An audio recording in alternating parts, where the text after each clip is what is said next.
Thank you for tuning in to another episode of my Veterans to Success podcast. You probably know by now, my mission is to help 1 million veterans and entrepreneur business owners achieve the dreams, goals, and aspirations they deserve. That is why I created the Veterans to Success podcast, because I get to interview guys, men and women, who want to share their fascinating stories with you about their time before, during and after their time in the military, so you can benefit and overcome your challenges. So sit back, relax, and get ready to be mesmerized, astounded, and entertained.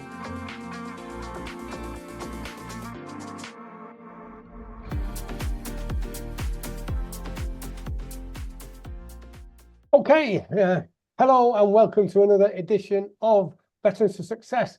And today I've got with me Chris Ali. Chris, hello, how are you? Hi, Joe. Thanks for having me on. It's great to be here. It's my pleasure. And as normal, as you'd expect with military or ex-military, there's no airs and graces. There's no big introduction. What we do is during our conversation, we're going to do a constant reveal, because I know your career, your military career, and I know what you're up to now, which I think is absolutely fabulous. And by the end of this, you who are listening are going to be entertained, engaged, and astounded at just what you can do when you put your mind to it. All right, Chris. So let's dive straight in then. Tell me a little bit about your life before the military career. So my life before the military career, Joe, was for myself quite a normal life. I was raised in a very loving household. I was very fortunate both my parents are still together. So, I had, for me, quite a good upbringing. I've got 2 siblings, an older sister and a younger sister. So I was the middle child, if you like. Right. My mother, she was Glaswegian from Scotland, and my dad's Pakistani. He was first generation, born here in the UK. So growing up, I got to see a really nice side of religion. I got to see the Catholic side from my mother, and then the Muslim side from my father. So I like to think that set me up really for my journey in life, because I got to see different opinions and different aspects of religion, and I wasn't just hyper focused on one route really. Right, good. Well, and I mean, did your mum and dad, did you live in Glasgow or were you living somewhere else? Yeah, so I was born down in Slough, Right. lovely old Slough, and then from there we moved to Littlehampton, a little seaside town on the south coast. Oh, wow. Absolutely lovely to grow up by the sea. The fresh salt air and the sea air was beautiful. So in terms of that, it was lovely. We used to go to Scotland quite often to see my gran and my mum's family over there. So that was really nice as well.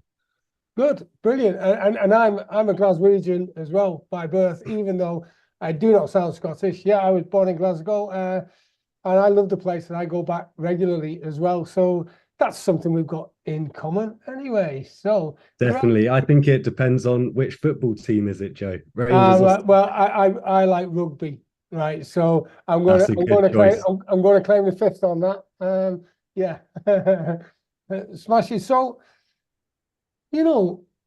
from having a pretty idyllic life as a child, to use your terminology, what made you want to join the army? When was that period that just tipped you in the balance for the army? Yeah, no, definitely. So I think growing up, I was always mesmerized by the military. I wouldn't say I came from a family with distinct military ties. My dad's father was within the Pakistani military. My mum has an uncle that was in the British Army as well. So I'd say that was my closest ties to the military. But as a young boy, I was your typical boy. I'd run around, I'd play soldier. I had my little action men and my figures, and I used to love that as a young boy. So I think I always aspired to be in the military, one way or another. But then that really takes me on while my childhood was idyllic for myself. And, I was raised very well. When it came to going to college, I found and I got in with the wrong crowd.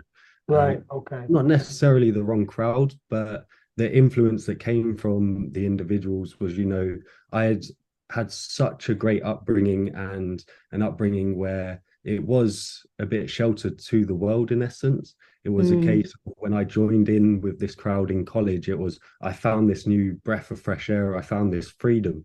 And from that freedom, you go out, you have fun, you stay out till 11 and you have your parties and things like that. So I had found this, and I wouldn't say I had become a terrible child or anything like that. But what I did find was that I didn't really know what I wanted to do. So this yeah. led me to go through college. I was doing my A levels at the time. I had taken on 4 A levels, and I had my end goal was to be an officer in the Royal Marines. During the time of going through college, I went to the Royal Marines, put in my application for that, and started to go through the process. The Royal Marines then turned around and said, unfortunately, your eyesight isn't good enough, so we're going to have to turn down your application. So then I was kind of sitting there as a young lad, 16, 17, I can't remember exactly when. I was I was then sitting there going, well, that's what I wanted to do. What am I going to do now? So this kind Yeah. of ran parallel to finding this new freedom and this group of friends and not knowing what I was going to do. So the reason I went and done my A levels was so I could get the qualifications and the grades to go and be an officer. Obviously, they told me I couldn't do that. So I was like, why am I going to go through all this effort in college and stick out the 2 years and do all this hard work if I can't get what I wanted at the end?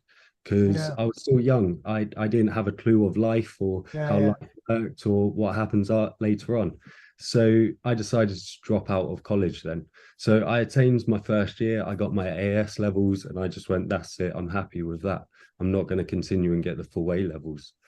From there, I then worked at an amusement park down on the seafront, and I worked as an apprentice in a mechanic's garage.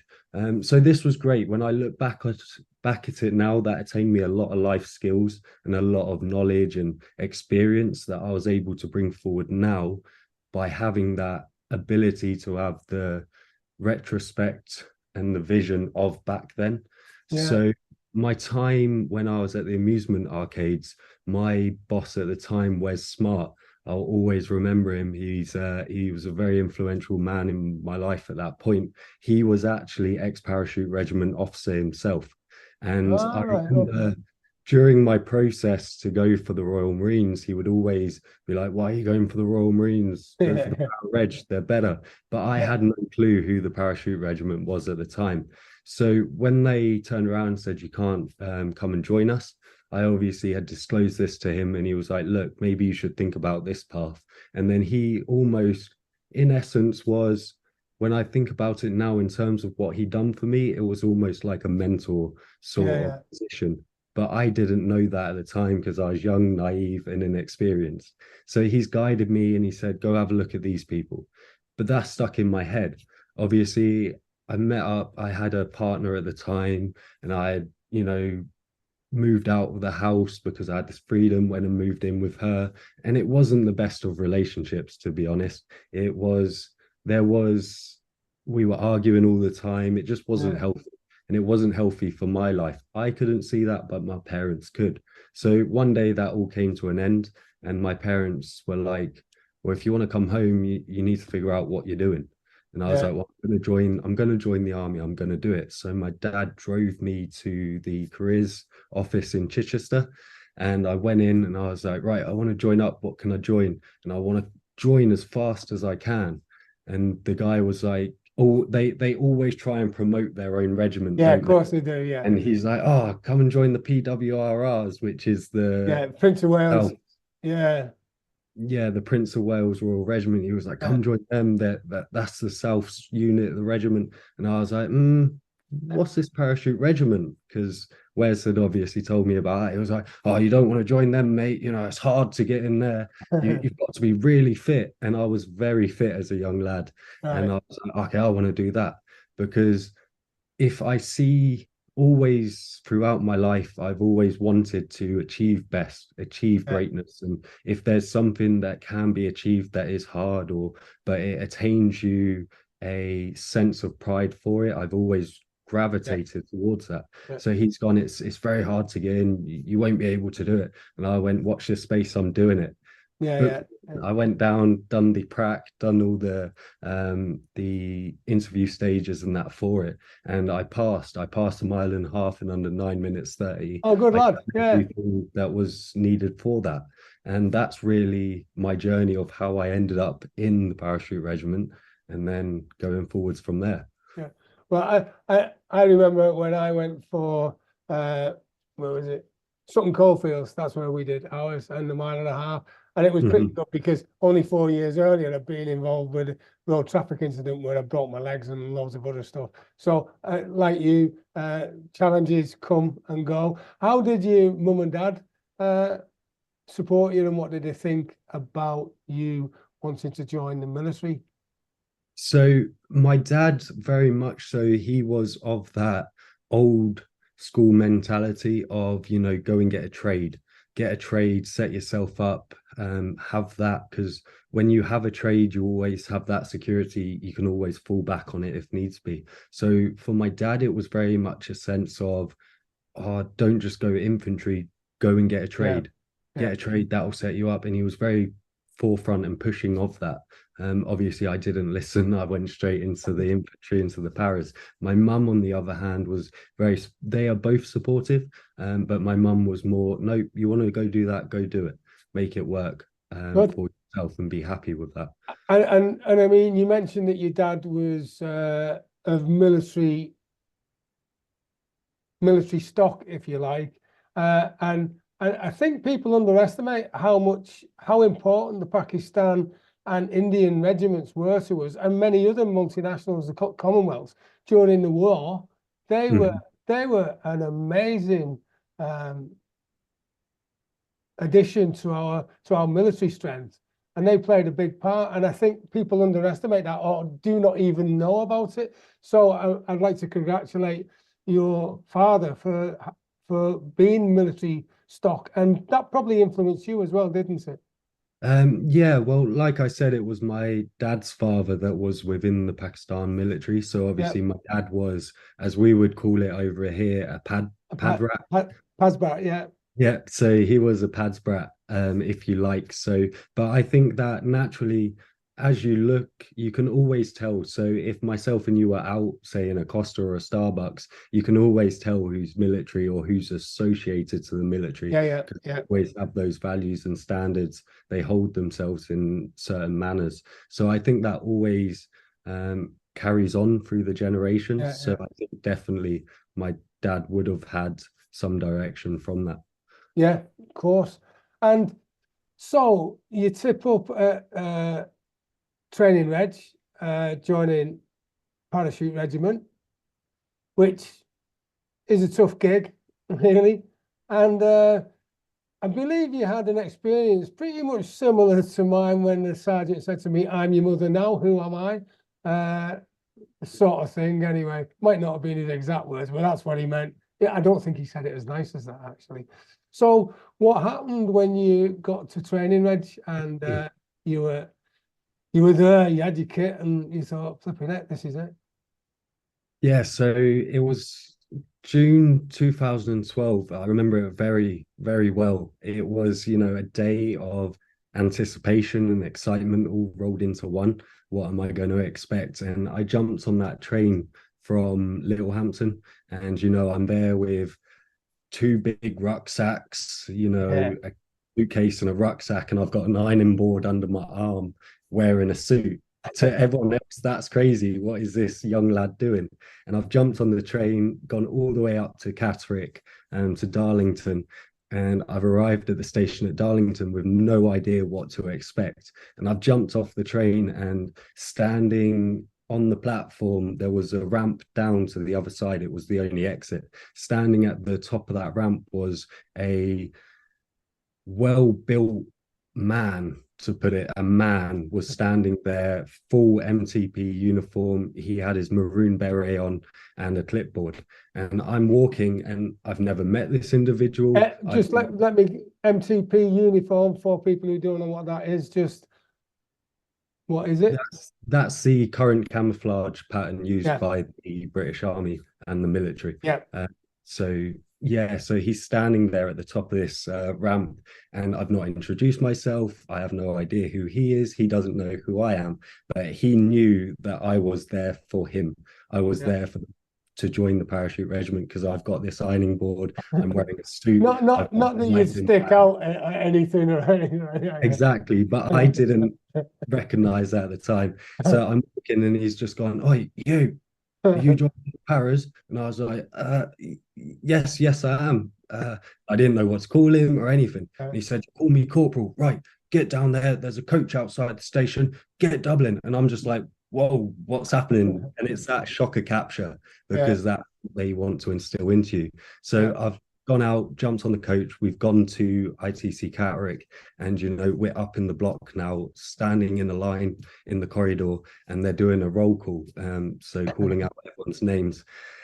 Now, my surname is Ali, obviously comes from that Pakistani tie, but within the Parachute Regiment, Ali is a word associated to greatness. It can be used in many different forms. It could be like, "Oh, that was an alley night out last night," or "Oh, you're an alley bloke, you." And it's a word really that the Paras hold with pride and use all the time.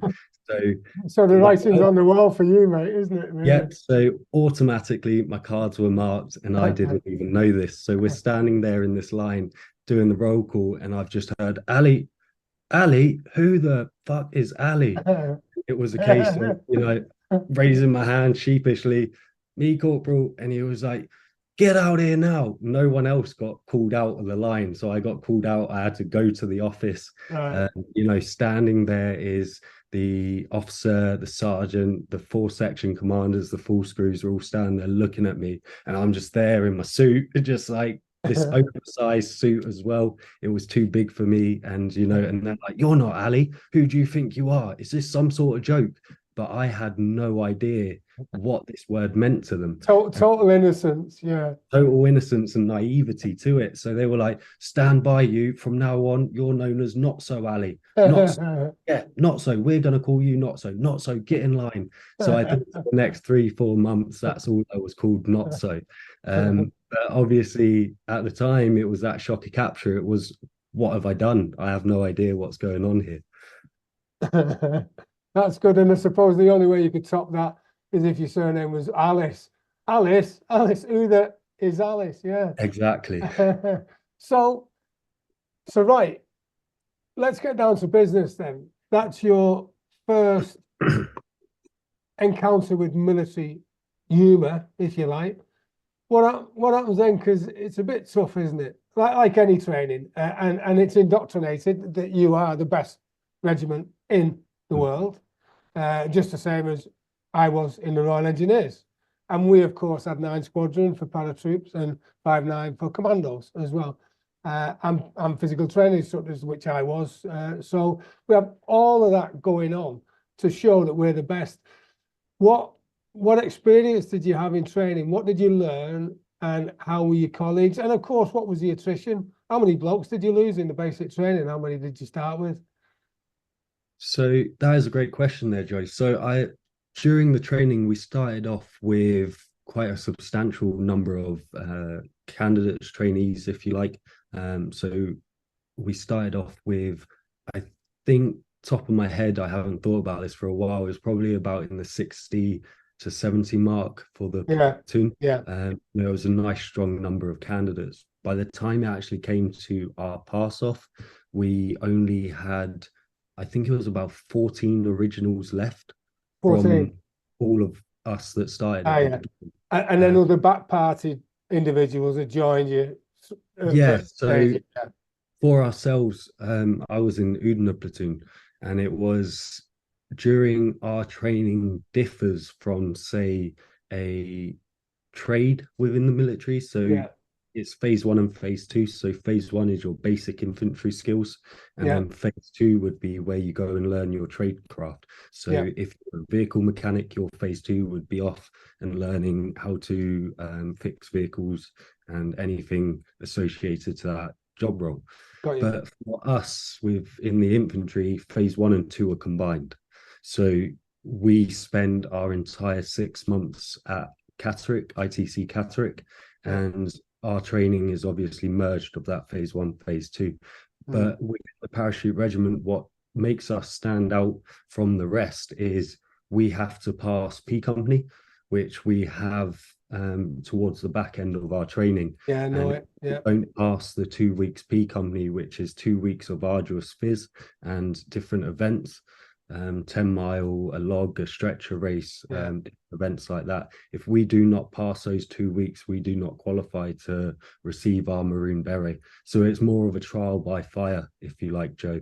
Yeah. And you know that can knock off a lot of people, people that haven't really got the mindset for it. And I think that was my first introduction to mindset, because you Mm. can be as fit as a fiddle, but if your mindset isn't there, those 2 weeks become a very hard Yeah. 2 weeks. Hey, do you enjoy sipping a good glass of wine? As you know, sipping too much wine can leave you feeling groggy in the mornings.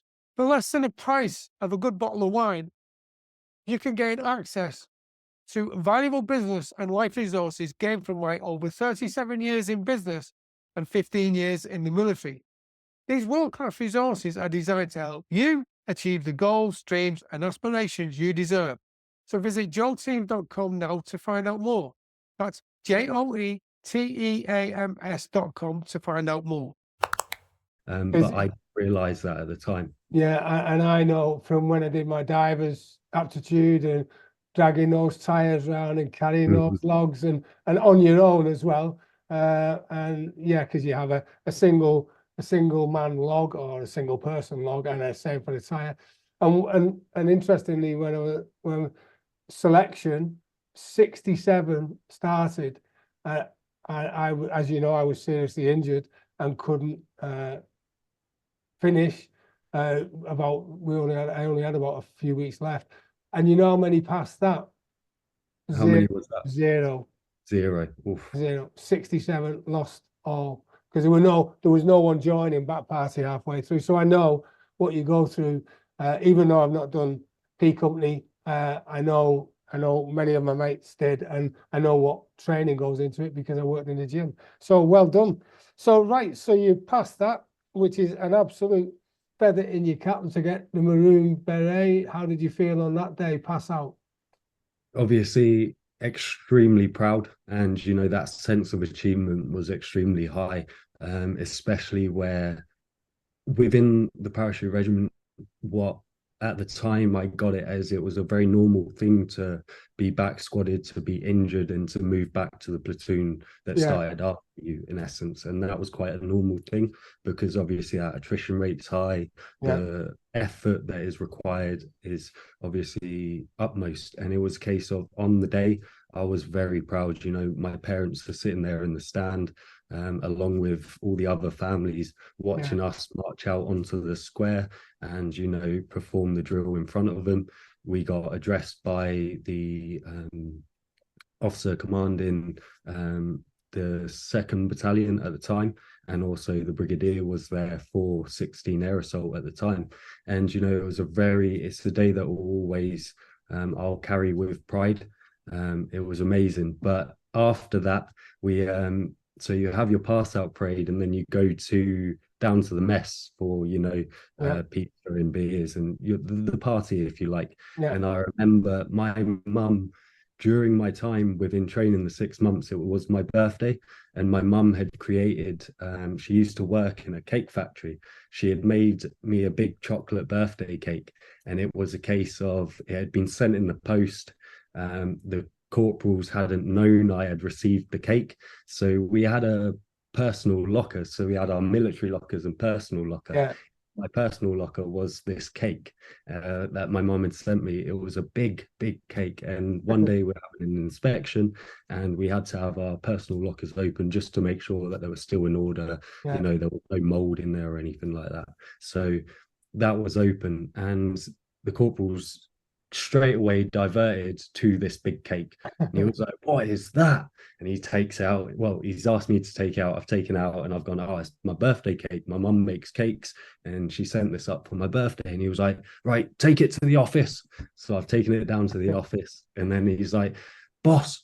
So I called over the officer. Obviously, corporals call their lieutenant boss, things like that. So he was like, "Boss, come look at this. Sergeant, come look at this. Ali's mums make cakes and he's got this massive cake and he hasn't even shared it with us." So then I've got the obligatory press ups for not sharing the and then they've obviously tucked into this cake and really loved it. But off the back of that, this one section commander had taken a real shine to it, and he had asked me to ask my mum to send up a cake for them. So my mum made them a lemon drizzle cake and, you know, sent up as a peace offering to say, "I'm sorry I didn't give you some of my birthday cake. Here's a nice cake for you." And so we're having these drinks after the pass out, and he's come straight over to my mum and he's gone, "Oh, are you Mrs. Ali?" And she's gone, "Yeah." And yeah, I am. And he was like, "Oh, thank you very much for that cake. That was a beautiful cake. I really enjoyed that." And, you know, it was at that moment I really saw how the brotherhood works and how that family is, and how I had just started my journey of attaining that by passing out into this family. So that was my first real experience of that. And that's interesting because at the end of the day, people are people. And that was a good gesture. That was an exceptional gesture for your mum to do that. And you give it to them. And that went down. It'll never be forgotten. And they'll just say, "Oh, not so." Got us a lemon drizzle cake. That's great. And and that makes all the difference because, and you saw the human element of the instructors and the directive staff, didn't you? Really. Yeah, exactly that. So you're off on your first posting, and I do believe you're in one para at this stage, aren't you? Yeah, so I've passed out of Catterick and I've gone straight down to 1 battalion, Parachute Regiment over in Wales. Their job role was they were the support group for the special forces. So their job role was very high paced and very challenging job role at times for them. So I was very honored to go straight there as my first choice. I'd put that down as my first choice, and very honored to have been chosen to go down there. So I spent 4 years down at 1 para, working and performing various tasks. It was great, but I never got a chance to have any operational experience while I was there, because obviously in the past few years the climate has been very calm. You know, time of peace, we pulled out of Iraq and Afghanistan. It all died down. So in terms of operations, it was very slow paced, but the skills and the knowledge and the friendships I made there was incredible. I only spent 4.5 years there, and then moved across to the 2nd Battalion over in Colchester. And what was the role with the 2nd Battalion? So I came across to the 2nd Battalion, went straight into the rifle company as a private. I was still a private at the time. So I moved across, spent some time in the rifle company as a private, just a normal lowest rank soldier within the Parachute Regiment. And then from there, you know, I went and completed drill and duties, which is the Parachute Regiment and Guards collective promotional course for Lance Corporal. I went and completed that down in Purbright. That was a milestone within my career. You know, that was the first qualificational course that then allowed me to start my journey of promotion through the ranks. And then, you know, from there it was just day-to-day soldiering, really. I eventually moved out of the rifle company and went into more of a support role within the MT, so the motor transport, so dealing with vehicles of the battalion and that side of life. And that's great, because Purbright's an interesting experience as well. Definitely. Um, yeah, it is. So now you're coming up to 2019, and what's happening then in your life? So yeah, in the period just before 2019, I went and done my second promotional course, which was juniors. So junior Brecon. Junior Brecon within the infantry world is the course to attain the rank of corporal. Yeah, And with that becomes the ability of being a section commander and actually leading men, yeah, having your own section of men and leading them, obviously, in battle and in day-to-day life as well. So quite an important role. So I had completed my course. It's 4 month 4 month course down in Brecon. And through there you do 2 months of skill at arms, which is yeah. learning about all the weapon systems and learning how to instruct on them as well, because part of your job role is to instruct the weapons and teaching the young lads Yeah. how to use the weapons safely and correctly. So, you spend 2 months doing that. Then you spend 2 months on tactics, which is you're out every day. You're living in the harbour. The harbour is living in the woodblock. So, Yeah. you're living under a tarpaulin, looking up at the stars. If it's raining, you're getting pissed wet through. So you then spend 2 months doing that. But once you completed that, that again is quite a achievement in itself to be Yeah. junior qualified. So I had just completed that course. I had been promoted off the back of that to corporal. Oh, So well done. Well done. thank you. I had just achieved obviously my second rank on the ladder now. From that, we had operation in Afghan. So we had a tour come up in Afghan. And this is going now, I'd probably say September 2019. We embarked over to Yeah. Afghanistan. And by the way, I going back to Brecon, I know what the facilities are like there, the training facilities, the world class, because I did my, unusually for an engineer, non-engineers, I did my skill at arms instructor and range master. So because we did need those skills in the engineers, and I got chosen. So I know how world class that place is. So well done for getting picked up on the promotion straight away. So now you're in Afghan, and what's going on there? Yeah, so Afghan for me was a time that was both incredible and a terrible point in my life, all wrapped in one. The Right. emotions and the mindset during that period was fluctuating, and it was a roller coaster while I was out there. But Afghanistan itself was incredible. What we got to do out there, we were not in a active combat environment. We were there as in a supporting role. So we were there providing security for mentors. And this is my All right. second Okay. Yeah. this is my second um, welcoming to mentors and how mentors work and the importance of it. Yeah. The second time, really, I saw that. So the first being with Wes, this was my second exposure to that. So we're there providing security for mentors while they're helping the country rebuild and doing their job. Working in the background to that, being away for 6 months obviously carries a lot of weight on its shoulders. You do Mm, get 2 weeks R&R during your 6 month deployment, but there's a lot going on, and if you haven't got your mindset on point, that can cause a lot of issues and problems for yourself. So as a new section commander, I had a lot of responsibilities, yeah. and I was trying to find my place as a section commander. I was trying to learn my leadership styles and Yeah. how I was wanted to interact with lads. And in case you're listening and wondering what a section commander is, it's where you're now in charge of actual people's lives, right?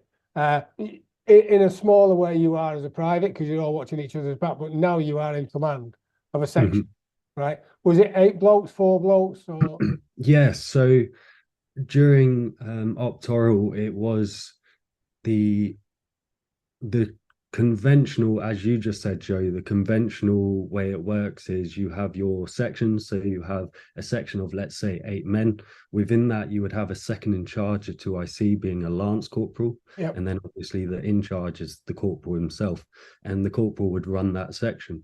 When we were out on Torrell, we actually had, so we had it was an amalgamation of 3 lance corporals, 6 privates, and then Right. 3 full screws. So Right. Okay. full screws, the corporals took it in turns with duties, and it Yeah. was Yeah.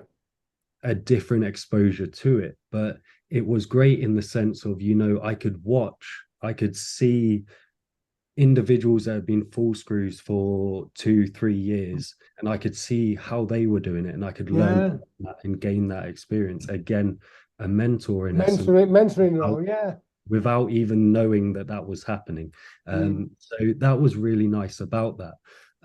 But obviously, as the tour went on, I started to battle with my own demons. I had a lot going on in my personal life, and I hadn't left that at home when I Yeah. come out to Afghanistan. So I hadn't left it behind. So that had followed me out there, and that had taken its toll on my mental fitness. Right. So only share what you want to. Um, so your demons back home and hadn't got sorted with them. What sort of demons? What sort of things have you got? So at the time, I was struggling with personal relationships with my family, and Right. had things going on there. I had issues with friends, which, in when you look at it, when I look back at it, they were very small issues. They were things that should not have been an issue at the time, but Yeah. because of the environment, because of my mindset, it was just all these silly little problems coming together, and Yeah. it just amplified and exploded. I also was my partner at the time, who I've been with for 5 years. I was coming back off the tour. I was hoping to ask her to marry me. We were getting a place together. That was my end goal for after the Yeah. tour.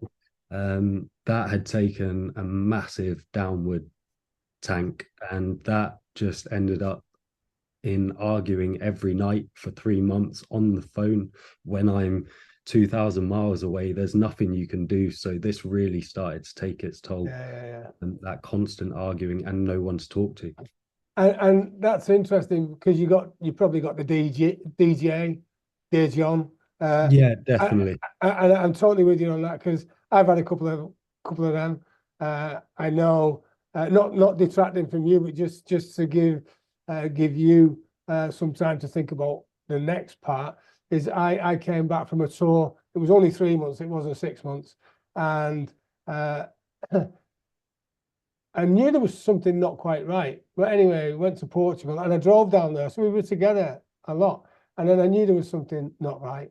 And then I just thought, I don't know who instigated it, but I just thought this isn't working. Something's gone on while I was away. And yeah, it just ended. And I get where you're coming from because when you've got no one to share it with, like a mentor or a coach or someone in a close group, and remember, I can share with you the fact that you're now a leader, right? So you're the full group corporal, 2 stripes, and who can you talk to? And maybe if you had to disclose it to the other corporals, you would have felt that you were being weak. So you're just processing it. But the fact is, you're not processing it because all you're doing is ruminating. You're just thinking about the same thing over and over. And it's interesting that you said, looking back on it, the problems with your friends weren't really big problems. It's just that when you've got the cumulative effect, they start to become massive, don't they? Yeah, no, I think you've said it extremely well there, Joe. And I think you hit the nail on the head there. As this corporal in the parachute regiment, I didn't feel like I could go and talk to anyone for fear of looking weak, and Yeah. for fear of not looking like a man within this man's world in the parachute regiment. So that definitely had its effects as well. And you hit it spot on as well. I did eventually get that, Dear John. I did get that.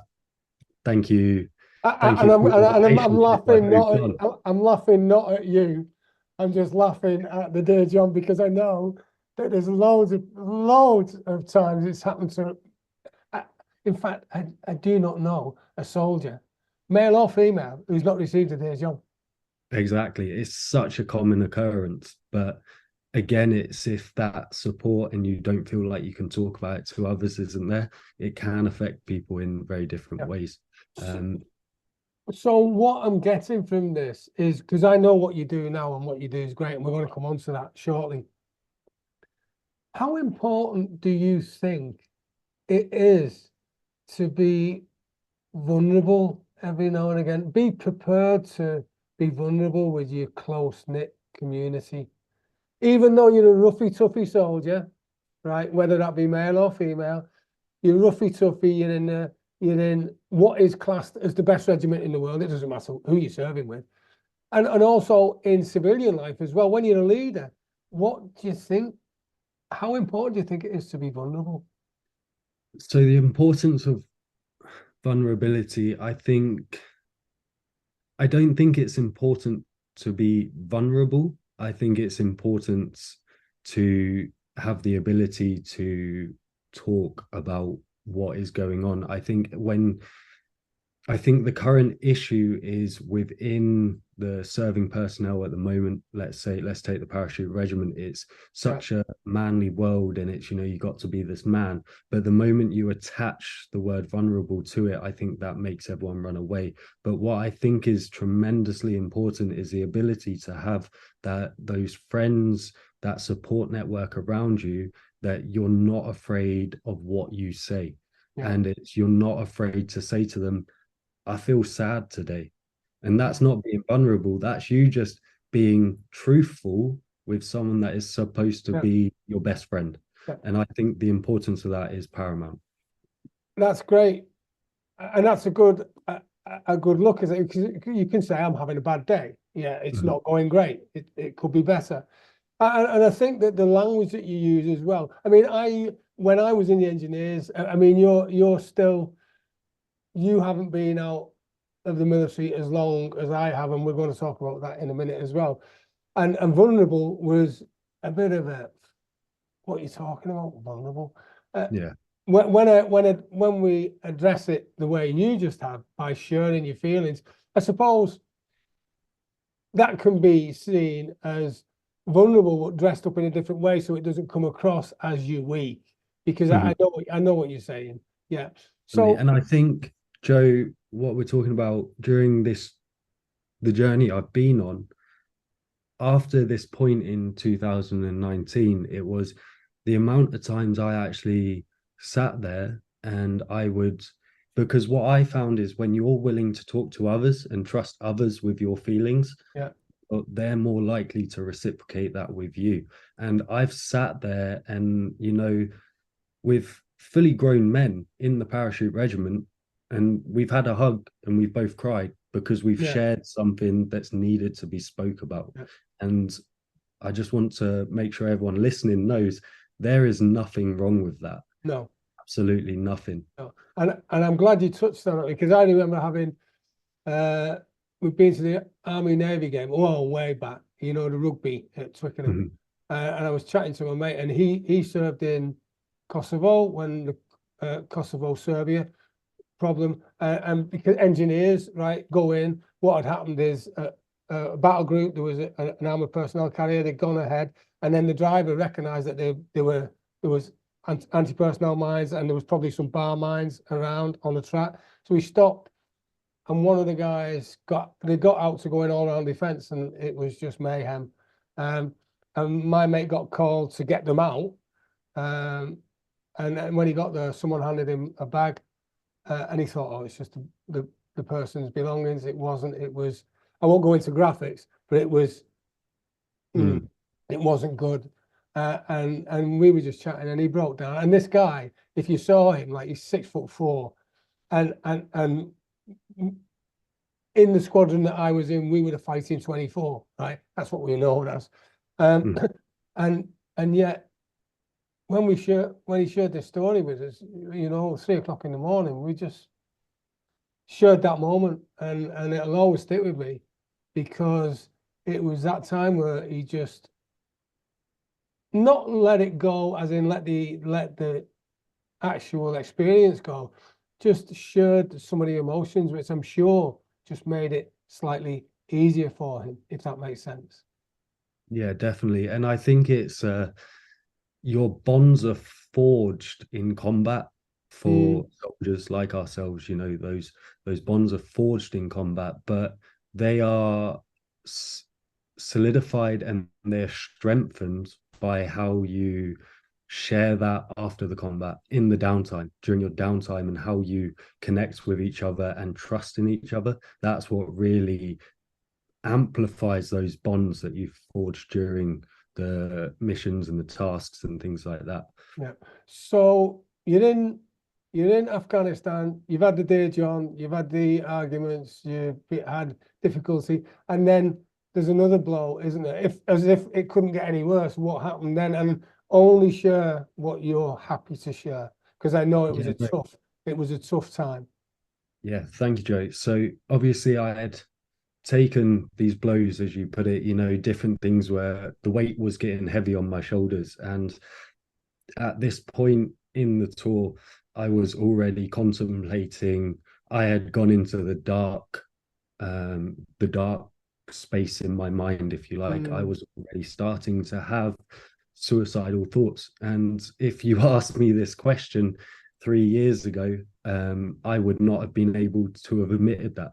right. Okay. Well, No, and thank you for sharing that. Thank yeah, you. that's okay. And you know, I was already starting to think about this and starting to think about maybe it's better off if I'm just not about, you know, Yeah. I'm not doing well here on tour. I've not got anything to go home for, XYZ. We then took the battalion then took a blow, a heavy blow, and we lost one of the lads out on the Mm, tour.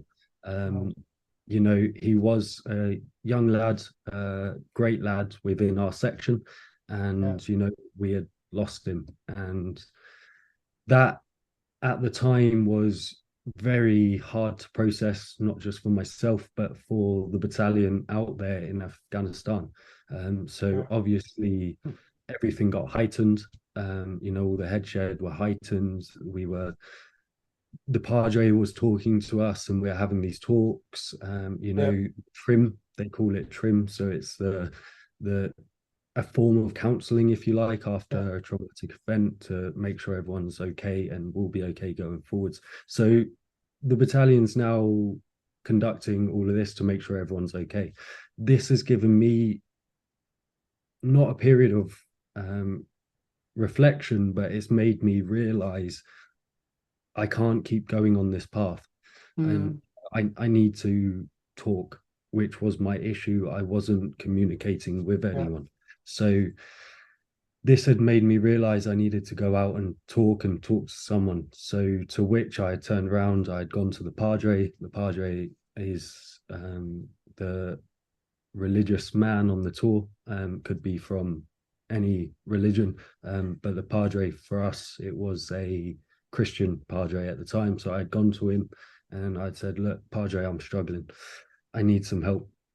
So that then started the ball rolling, really. The battalion itself was already heightened, um, and they were very risk adverse, because of what had happened. So I eventually, to cut a long story short, I had been brought back off the tour for safeguarding reasons. Yeah. And as a section commander at the time, that was an embarrassment. It was an embarrassment, and it was hard, very hard for me to deal with, because I had turned around, I had done what I was trying not to do, which was to let people know, because of the appearance and the negativity that would bring to myself, what I thought would be negativity. So I had gone against that, and I had gone, I need help. I spoke to someone, and then I'd been sent back. I had my weapon stripped of me. I had been sent back Yeah. from tour. That was embarrassing. I had, Yeah. as a section commander, as a person in authority, I'd lost everything. So it just added even more weight on my Yeah. shoulders and just pushed me deeper in a hole. And I suppose I don't know the exact detail of the contact, and there's no need for you to share. it because I don't want to bring up all wounds. The fact is, though, as a collective section commander, the three of you, there must have been also, even though it may not have been down to you, there is because I know in situations where lads under my command have been hurt, you take a responsibility for it, don't you? Even though it may have been down to outside circumstances you had no control over. Mm-hmm. So at the time when it happened, I had engaged with the private the day before, and it was just I'd asked him to do a task. He hadn't done the task, so as a section commander, I had obviously said to him, "Look, you've not done the task." So I gave him a chewing out, if you like. I'd said, "Come on, not done it. Get a grip. This needs to be done. Go off." Which is standard operating procedure, really. If you haven't done the task, it's just that management position, if you like. So for me, at the time, I then started asking myself questions. Was it because I chewed him out the night before? X, Y, Z.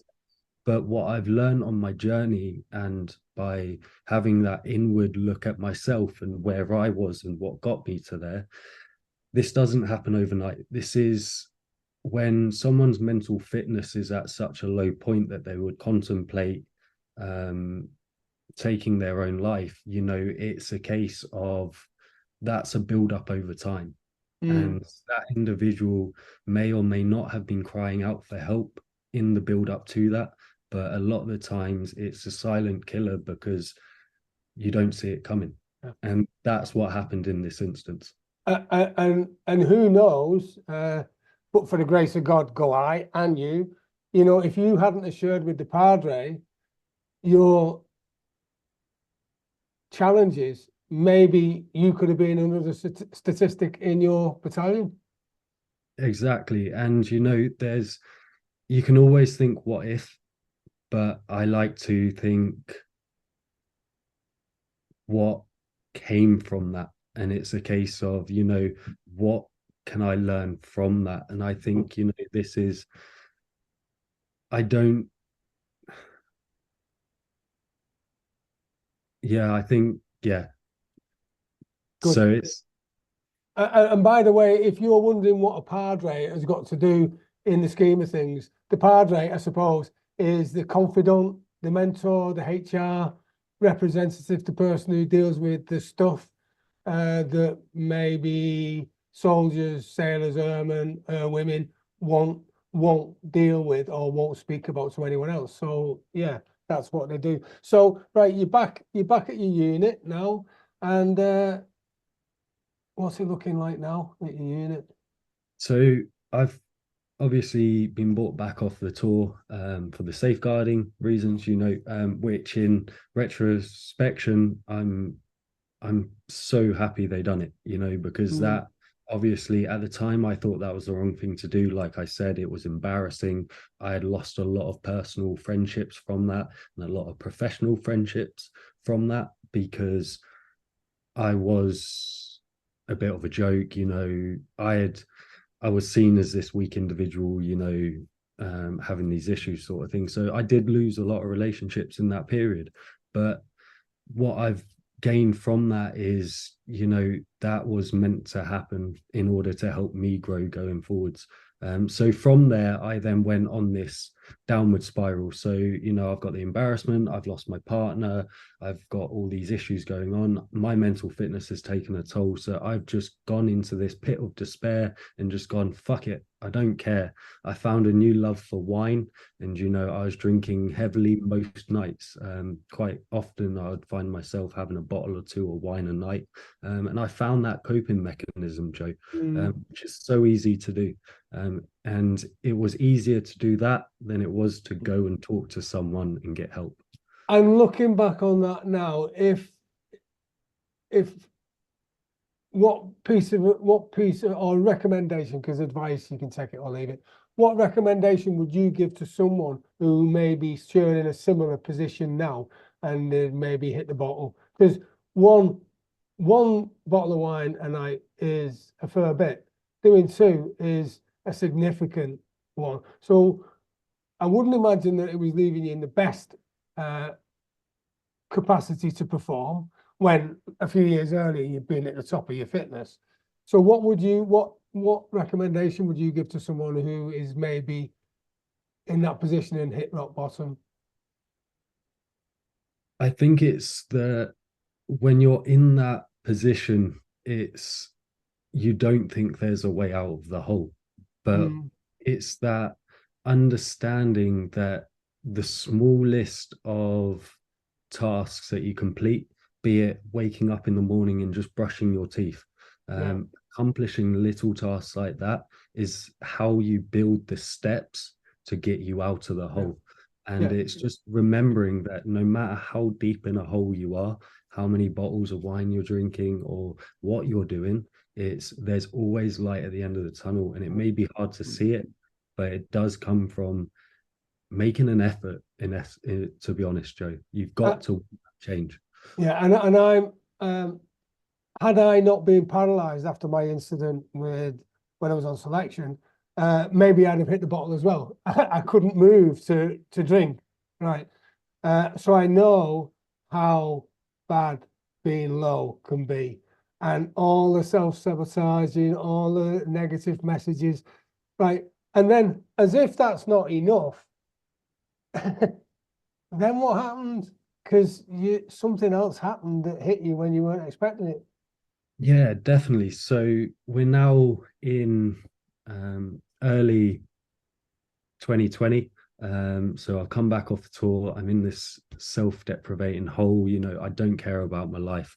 I was out on my motorbike one day. I was actually returning back to base, traveling back to base for work that week. And I had come off on a slip road. And, I was riding down the A12 on the way back to Colchester, took a slip road. It was a diversion. So I hadn't used a slip road before. I had taken it, and it turned out to be the world's smallest slip road with gravel on. And this led me to come off to skid out on the slip road. There was a curb. I hit the curb, and I went bouncing and hurtling down the road with my bike doing the exact same, doing somersaults next to me. And then I've spun out on a grass verge and eventually come to a stop. I'm laying there on my back by myself, and all the cars are just flying past. No one stopped because it's that was generous of them. Yeah. Very much so, but they have places to be. I won't hold any of them to it. So I'm Well, laying there. That's very thoughtful of you, mate. Actually. But I'm laying there on my back, and I've come off my bike at 70 miles per hour, and I was in a lot of pain. And I'm laying there, Joe, and I'm sure you've had moments where you've had that self-realization, and I had that self-realization of, if I continue on this path, it's not going to end well. And at the time I had been working to get rid of the suicidal thoughts, so I definitely wasn't suicidal at the time of the accident, but I still wasn't mentally fit. I hadn't sorted mental fitness out. So I'm laying there and going, I really need to make a change. And what's a phrase that's been coming to me repeatedly is, be careful what you wish for, because you just might get it. And when I'm working with clients, whether it's be veterans or business clients, I always start with that pretty much. Even though I may not say it, I'm looking at what message they're giving themselves, because a lot of the times it's, and I know you're with me on this now because you've come out the other side now. I think when you're down and you're focusing on everything you don't want, guess what? The subconscious mind won't work with negatives. It can't. It's not able to work with negatives. So if you take away, don't. All you've got is I want this. I want whatever it is. I want to be overweight. I want to be unfit. I want to be broke. I want to be. Whereas you're saying I don't, but remove the don't, and you've actually got that as what you want. Does that make sense? Yeah, no, definitely, Joe. And it's what you're saying there is so important. It's, how I like to say it is, words are like spells, spelling spells. Our words have the power to create our universe, our life, our story. And because that's what affects our subconscious, just as you said, Yeah, it's our subconscious doesn't know the difference between right and wrong. It just knows what we yeah, project onto it. So yeah, if we're there thinking that we're overweight, if we think we're not fast enough, or if we think we're not clever enough, that's going to take its toll subconsciously, and yeah. that will just manifest and present itself as evidence in front of our eyes. Have you ever wondered what is going to happen to all your knowledge, wisdom, and skills when you die? Yeah, me too. That is exactly the reason why I created JoeTeam.com, so I can leave a legacy for my children and for other successful people who are just like you.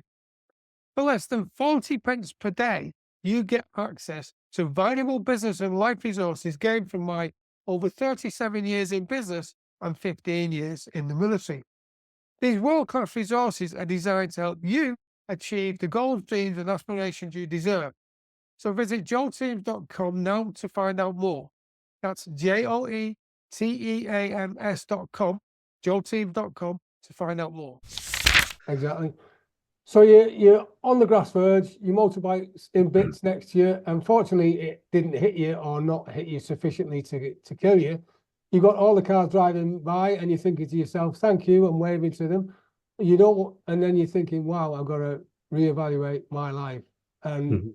um, I wanna live rather than the alternative. So at that evangelical moment, that eureka moment, what changes? So from that moment on, I've then jumped straight into let's make an active change. What I thought at the time was making a correct change. I then, off the back of that, I had sustained injuries, physical injuries to the left side of my body, my left arm, left shoulder, and my back. So that had presented me with issues day to day life and within my career within the Parachute Regiment. It's a very arduous and physically demanding job, Yeah, so that was causing its difficulties there. It also left me with a MTBI, so mild traumatic brain injury. So this presents itself in a number of ways, and everyone's signs and symptoms are different. But for myself, that made me struggle with cognitive, with speech. At times, I kind of slur my words or I'll mix my words up. My memory has taken a massive hit, and it's really affected my brain capacity, if you like, in day to day. So I had my struggles, Joe, and it yeah, was a case of, and this is why I said I thought I had made a change in my life. I thought I had made the right choice to move forwards because I thought I want to do a full career in the military. I want to do 22 years. I want to hit RSM. I want to get LE. LE obviously is late entry officer. So getting that promotion to officer and getting my commission. That's what I thought I wanted. So I actively ignored my injury and tried yeah, to hide my injuries in order for me to be able to achieve that goal I had set within the military. Because if I was honest at the time about my injury, that would have set me up for a medical discharge because the med chain would have not accepted me to carry on with yeah. those injuries. So I was hiding that, Joe. Yeah, and interestingly enough, after I had my incident and I was paralyzed, I when the doctor consultant told me, it didn't sink in because only the day earlier I was as fit as 10 men. Mhm. And as he's walking off, I said, "Oh, by the way, doc, can you patch me up? I've got a marathon to run next week for charity in New York." And he turned around and looked at me and looked at the clipboard and just said, "Mr. O'Connor, uh, I don't, I'm not sure you understood what I said." Mhm. So there's the denial, isn't there? There's Yeah. the shock, the denial, and and and and as I process it, and I've processed it now, and probably you've done similar, is that if I was a salesman working for the company and I wasn't selling for one reason or another, well then it'd be returned to unit or fired, right? Mhm. So with me, I couldn't go back to my bomb disposal unit because I couldn't feel. I Mhm. can't feel the wires to diffuse any ordnance. Couldn't be doing special forces, and that's the same as you then. So you've just, in an instance, everything's been removed from what you were focusing on for your dream. Yeah, definitely. But it's just like you said, there was heavily that denial. I was denying that in order to try and continue this career and to do what I wanted. But like I said, I had those injuries that were causing me problems at work. So, Mm, I wasn't performing as well in my day-to-day job. I wasn't able to do the physical training, which then is such a big thing in the parachute regiment. yeah, So yeah, automatically my chain of command and my higher ups are looking at me going, you're fucking up. Why are you causing these problems? What's going on? But yeah, I could say to them, I'm struggling with paperwork because my memory's off or my writing's affected. yeah, Can I have some help? And again, I'm back to that point where I'm scared to ask for help. yeah. And I got given a new job role, and it was to maintain the battalion's driver documents. And we're talking about 500 folders of individuals' course Oh, qualifications and ensuring they're up to date. And this was a mammoth task. And I found myself in the first month of having that task, I was in the office till 2, 3 in the morning. And mm, I'm struggling mentally. I'm struggling with my injuries and my brain injury. And I'm in the office till 2, 3 in the morning doing my absolute utmost to provide and to ensure the battalion is still at readiness to be able to deploy and to ensure that it's there sorted out. and that is a massive responsibility because you're in charge of logistics. If they've got to go, uh, if there's a contact, then you're called. It's got to be. There's no time to be messing around. So you're 100% committed in delivering everything.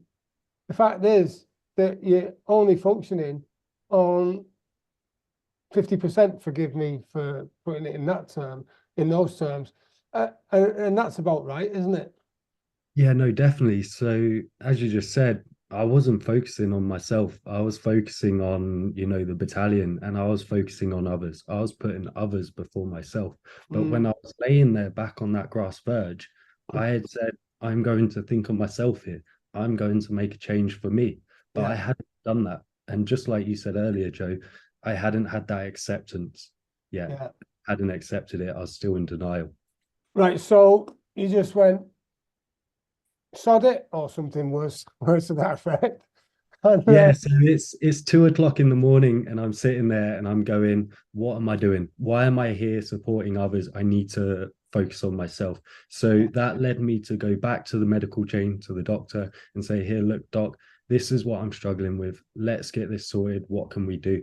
But I knew that by saying that, that was going to kickstart that medical discharge yeah, process. What I was trying to stop from happening, I yeah, knew it was going to happen now. So in had I come to peace with it? No. But was I accepting that that was a possibility of it? I was there now. I was now on the road of acceptance, and to get away from denial. yeah, So this has kicked off that process, and it's inevitably led to my medical discharge. yeah. And that is a tough gig, especially when you've been focused all your life. And I suppose that the normal after a major incident like that, the normal procedure in the mind is shock, denial, anger, acceptance, forgiveness. Mhm. Right. And when it's interesting because when I talked about forgiveness, some people say, "Oh, I'll forget, but I can never forgive." Well, unless you forgive, you're not able to forget because you've always got that hang up, that relationship with the incident.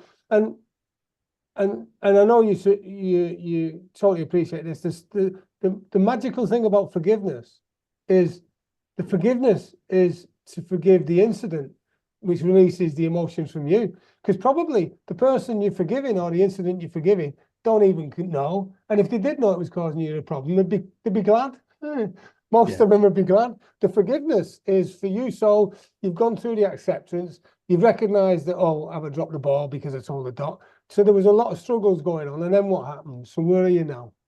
So during this period, the period from having the bike crash to actually being medically discharged in August 2023, in the back of my mind, I always had the thought of I need to prepare myself in case the inevitable ever happened. Because as much as I was trying to fight it, I couldn't make sure that it would never happen. So that Mm. was out of my power. So I had to make sure that there was something in place because, as you know, Joe, with all your knowledge and experience in finance, it's if you have one paycheck, you're one step away from poverty. If that Yeah, yeah, paycheck yeah. gets taken away, that's you done. And I had that realization, so I knew I had to set something up. So this is when I linked up with my now business partner, Brendan Blair. Brendan used to serve with me in the Parachute Regiment, and during our time in the paras together, we knew each other. We worked together. There wasn't a strong friendship, there wasn't a strong bond, but there was a bond of being paras and working together.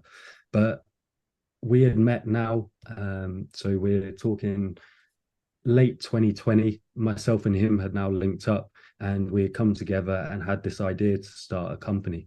And, this was our first company that we created. And it was a financial technologies and solutions company that primarily focuses on Web3 and blockchain and the tokenization of real world assets.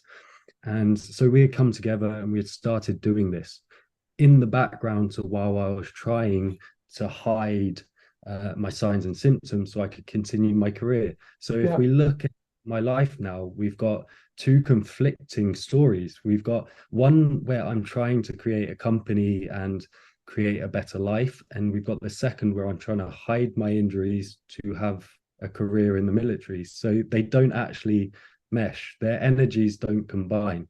And, subconsciously, as we were talking about earlier, my subconscious was having a constant battle Yeah. because I was still in denial. So this has gone on. So for the 3 years I'd spent juggling this med discharge and the build up to the medical discharge, I had been creating this ecosystem with my business partner. So when the day actually came, and I remember it very vividly, it was December 2022. We were at the stand down parade and my boss had come and grabbed me and for Christmas, and my boss had come and grabbed me and said, Corporal Ali, after this parade you've got to go and see the doctor. He wants to have a meeting with you. And I was like, okay, no worries. And he was like, not at the med center, over at BHQ, so battalion headquarters. Yeah. So I didn't know the doctor had an office in BHQ. So for me, I was very like, oh, why am I not going to the med center? Yeah. So we had the stand down parade for Christmas. And then afterwards, I've gone over to see the doctor. And I've gone up, we've sat there, we've gone through some paperwork, had some talks about different things. And then he goes, thank you for your service. And I went, pardon? And he went, thank you for your service, Corporal Ali. That's your two-man med board's been completed. I will now press this forwards to Glasgow. They will make a decision, and the most likely outcome of that is you will be getting medically discharged.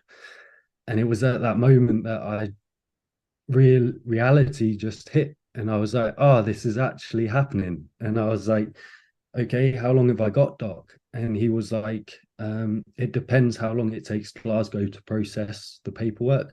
But once they've processed it, that could be in a week's time, in 2 months' time, or a couple of days' time. They couldn't put a date on that. But he said, once that's been done, you will have 4 months left till you're out. And just out of interest, when you went to see him for that appointment meeting, uh, parade, if you like, what inkling did you have that that was going to happen? Anything, or did you just think it was a chat? I think in the back of my head, I knew that it was coming because I knew that I had started that process in order to treat my injuries and my symptoms. I knew that I'd kickstarted the process for a med Yeah, yeah. discharge. Did I think that that was going to be it happening there and then? No.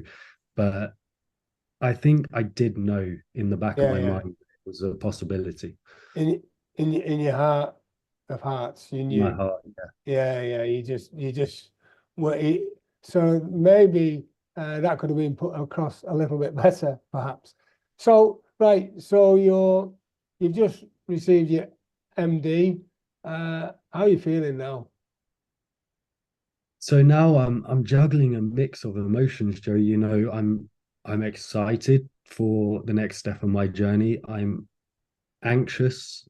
I don't really know what's going to happen. Was it the right decision? Was it not the right decision?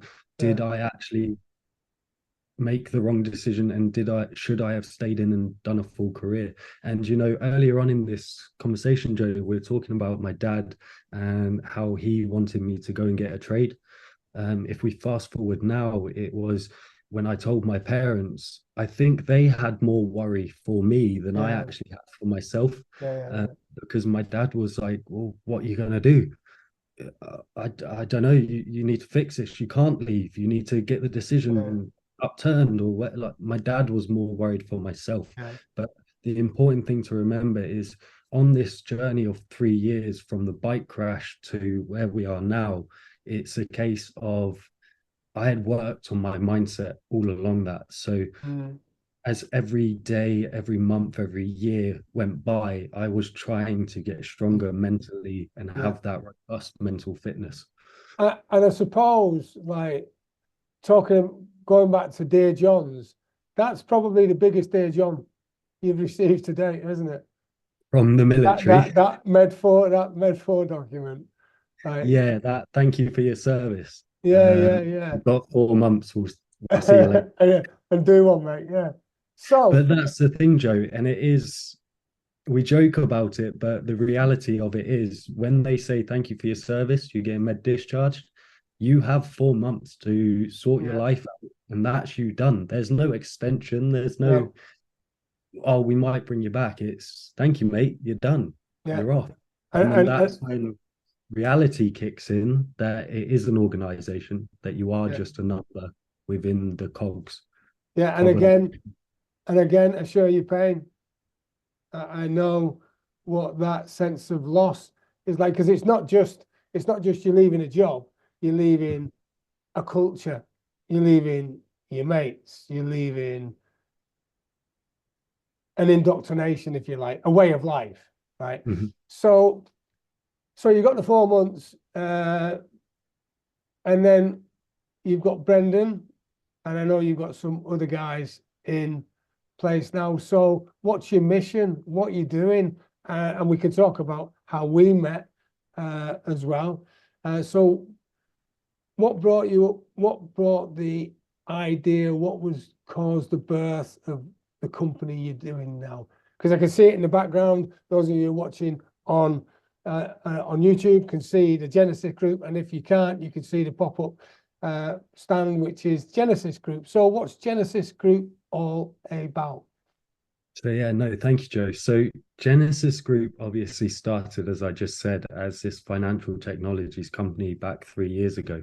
From there, during this journey over the past 3 years, I've identified the issues and problems that veterans, current serving members of the armed forces, face day to day, and you know after their service. So myself and Brendan came together, and to date, we now have 6 companies that we've created and are out there.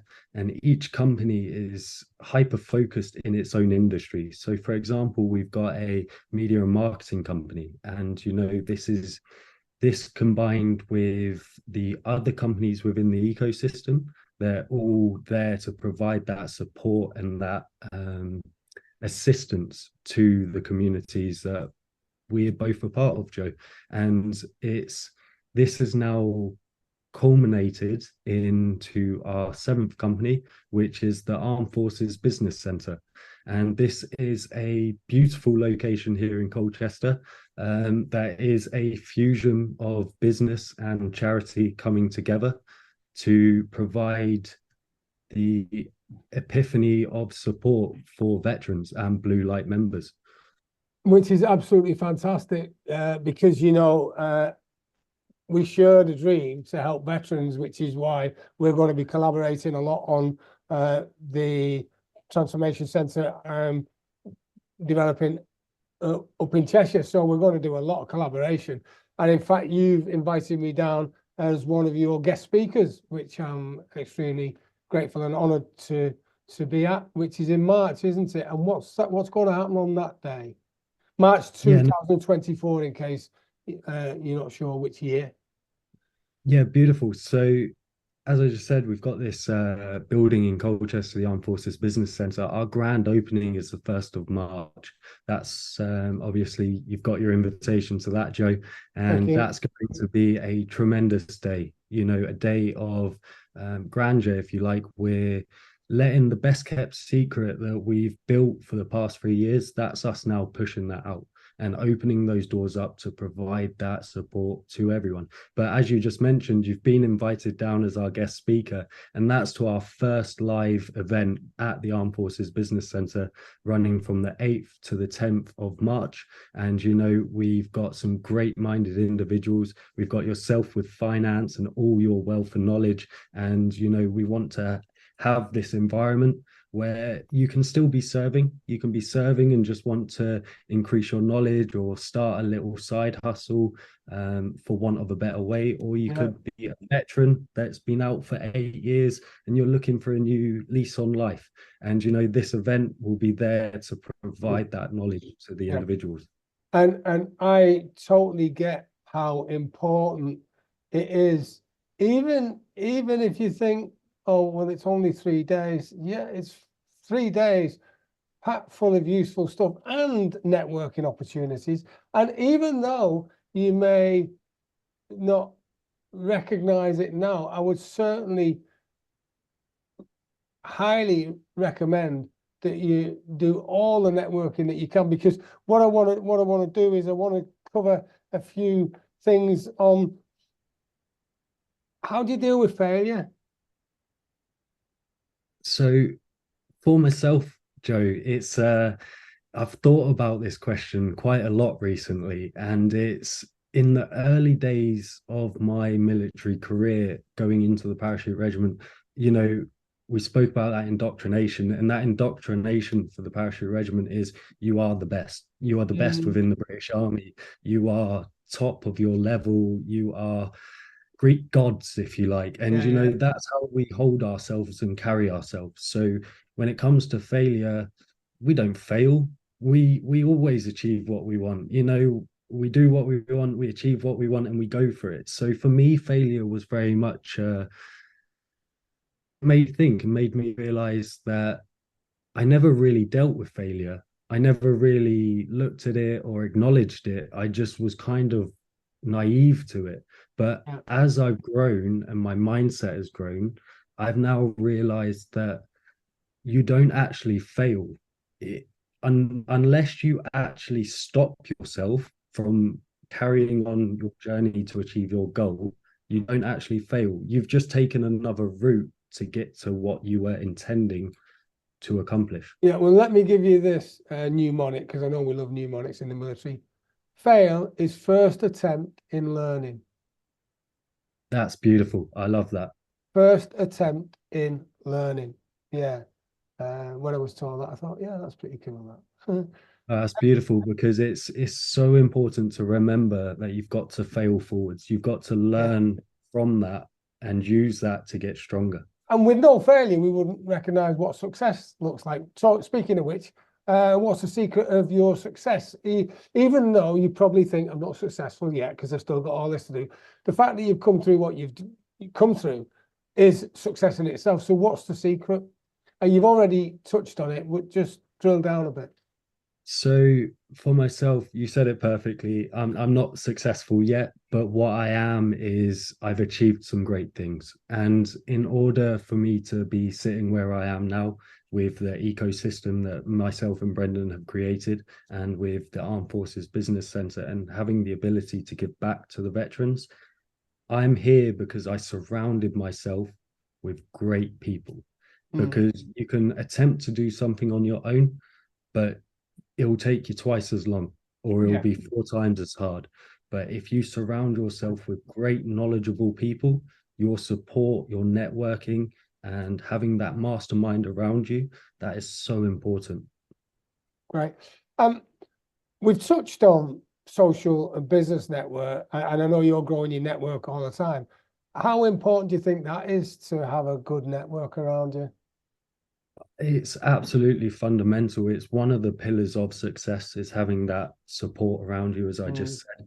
But it's also, if we think about it, if your five friends are drug addicts, you're going to be the sixth drug addicts, to put pretty it like, much.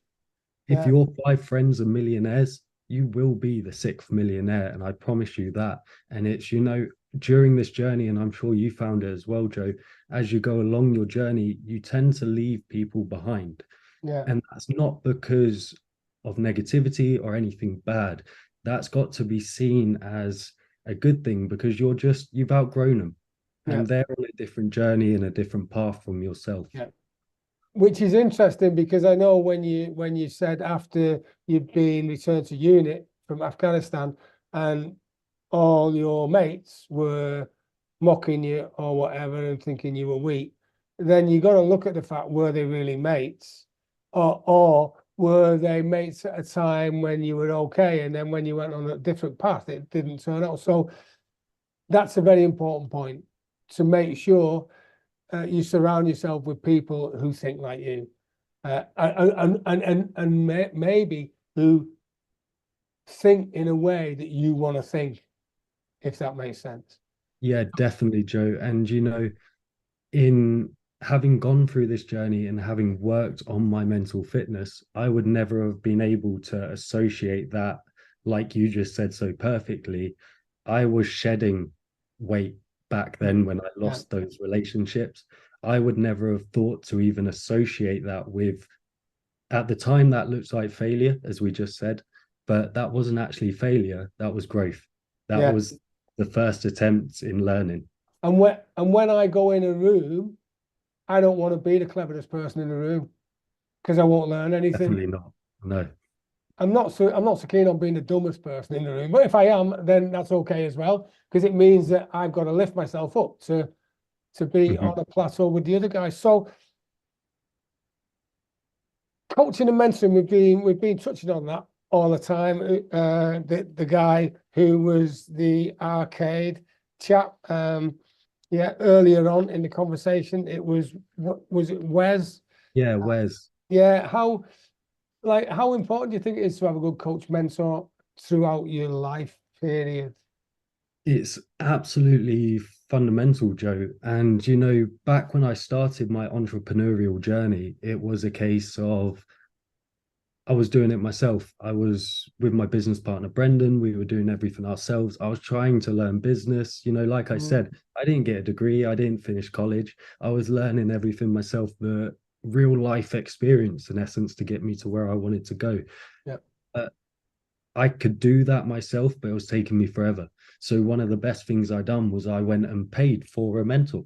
And yeah, I paid to have a mentor, and that opened up a whole different world. yeah, It was like a cheat code in business because as soon as I done that, it was, why are you struggling on that? I've done that. Listen to my wealth of knowledge and experience.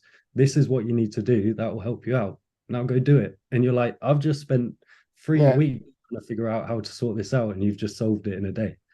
yeah. And another point as well is, like, surround yourself with people who are good at what you're not good at, and then you can do some exchange work, collaboration, because they will be able to fulfill the obligations of your weaknesses. So then you're strong all around then, which is pretty much what we do in the military. If we need air support, we call you guys in. You need a bridge, a battle group forward, you call us in, right? Mhm. It's all about teamwork and making sure that you've got a strong network to support you.